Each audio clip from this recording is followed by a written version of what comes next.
ഇപ്പൊ എല്ലാവരും സ്ഥാനാർത്ഥി നിശ്ചയിക്കുന്നുണ്ടല്ലോ. ഒരു മലയോര കുടിയേറ്റ കർഷകൻ ആരെങ്കിലും പരിഗണിച്ചോ? ആരെങ്കിലും? ഇപ്പൊ LDF സ്ഥാനാർത്ഥി ഉണ്ടല്ലോ, സ്വരാജ്. എൻ്റെ അടുത്ത സുഹൃത്താണ്, എനിക്ക് ഇഷ്ടമാണ് വ്യക്തിപരമായിട്ട്.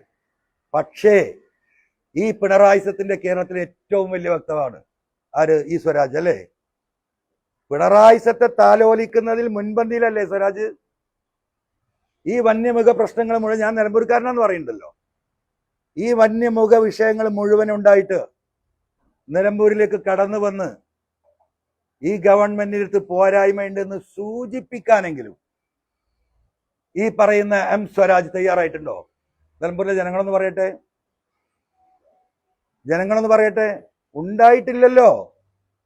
ഈ ജില്ലാ പോലീസ് സൂപ്രണ്ട് ഈ കോലത്തിൽ ഒരു ജനവിഭാഗത്തെ ഇങ്ങനെ വക്രീകരിച്ച് ക്രിമിനലുകളാക്കുമോ? ലോകത്തിലെ എല്ലാ കാര്യങ്ങളും സംസാരിക്കുന്ന സ്വരാജ് ഒരു വട്ടം ഒരു ഫേസ്ബുക്ക് പോസ്റ്റ് പോലീസിന്റെ നടപടി ശരിയല്ല എന്ന് പറഞ്ഞോ? സ്വരാജ് സംസാരിക്കും പലസ്തീനിലെ മുസ്ലിങ്ങൾക്ക് വേണ്ടി. മുടക്കൊന്നുമില്ലല്ലോ. പലസ്തീനിലെ മുസ്ലിങ്ങൾക്ക് വേണ്ടി, ലോകത്ത് ഉണ്ട് എന്ന് പറയുന്ന ഇസ്ലാമോഫോബിയക്ക് എതിരെ അല്ല, ഇന്ത്യയിൽ നടക്കുന്ന, മലപ്പുറത്ത് നടക്കുന്ന, മൂക്കിന്റെ ചോട്ടിൽ നടക്കുന്ന നിലമ്പൂരിലെ വിഷയത്തിൽ പോലും മൂപ്പര് പ്രതികരിക്കില്ല.